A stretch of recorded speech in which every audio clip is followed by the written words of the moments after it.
வணக்கம் மக்களே! இன்னைக்கு நம்ம எங்க போயிட்டுருக்கோம் அப்படின்னு பார்த்தீங்கன்னாக்கா, விநாயகர் கோவிலுக்கு தான் வந்துட்டு போயிட்டுருக்கிறோம். என்னடா சுத்தி எந்த வீடு எதுவுமே இல்லன்னு பார்க்காதீங்க. என்னன்றத நான் லாஸ்ட்டா சொல்றேன். இதுதான் நம்ம வந்த விநாயகர் கோவில். என்னடா கோவில காணோம்னு பார்க்காதீங்க. இந்த இடம் பேர் தான் வந்துட்டு கட்டீக்கர விநாயகர் கோவில் அப்படின்னு சொல்லுவாங்க. நம்ம ஏரியாலயே ரொம்ப ஃபேமஸான விநாயகர் கோவில். கோவில் பார்த்தீங்கன்னா, சுத்தியும் கரை கட்டி அதுக்குள்ள தான் வந்துட்டு விநாயகர் சிலை, எல்லா சிலைகளுமே வந்துட்டு வச்சிருப்பாங்க. அண்ட் இந்த இடம் ஏன் இப்படி இருக்கு? எந்த வீடு கூட பக்கத்துல இல்ல அப்படின்னு பார்த்தீங்கன்னாக்கா, இப்ப கர்நாடகாலேருந்து தமிழ்நாடுக்கு தண்ணி வந்துச்சு அப்புட்னாக்கா, இந்த விநாயகர் கோவில் எல்லாமே வந்துட்டு கம்ப்ளீட்டா மூடிரும். தண்ணி எப்ப குறையுதோ அப்பதான் வந்துட்டு இந்த கோவிலே வந்துட்டு கண்ணுக்கு தெரியும். கிட்டத்தட்ட இந்த கோவில் வந்துட்டு 200 வருஷத்துக்கு மேல இருக்கு அப்டின்ட்டு சொன்னாங்க.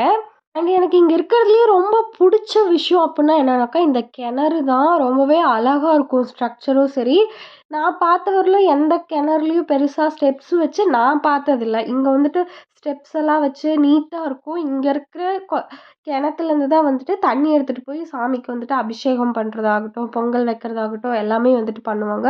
தண்ணியுமே பார்க்க நல்லா கிறிஸ்டல் கிளியரா இருக்கு.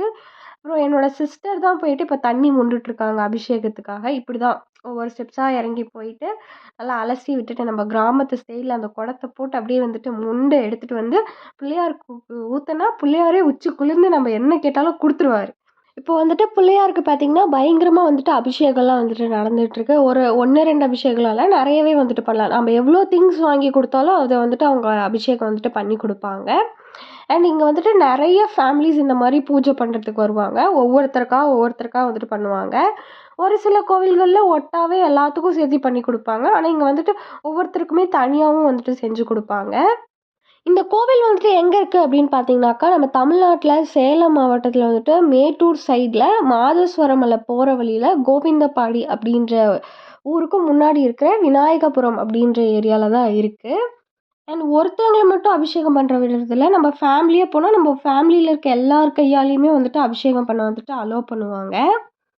அண்ட் சைட் பை சைடா வந்துட்டு பொங்கலும் ரெடி ஆயிடுச்சு. அப்படியே எங்க ஃபேமிலில இருக்கிறவங்கலாம் அப்படியே பார்த்து, பார்த்து பொங்கல் வச்சுட்ருக்கோம். அப்படியே சர்க்கரைலாம் தூக்கலா போட்டு, அப்படியே பார்த்து, பார்த்து பொங்கல் வச்சுட்ருந்தோம். சாமிக்கு படைச்சுட்டு நாமளும் வந்துட்டு சாப்பிடலாம் அப்படின்னு சொல்லிட்டு. பூஜையெல்லாம் ஆயி சாமிக்கு படையல் போட்டு சாமியும் வந்துட்டு கும்பிட்டோம். ஆனா வந்துட்டு கடைசியில பொங்கல் தரலங்க. ஏன்னு கேட்டா, "நம்ப அடுத்தவங்களுக்கு தான் தரணும். நாம சாப்பிடக்கூடாதுன்னு" சொல்லிட்டாங்க. சரி என்ன பண்றது? அப்படின்னு சொல்லிட்டு நானும் என் ஃபேமிலியும் சோகமா வந்துட்டோம்.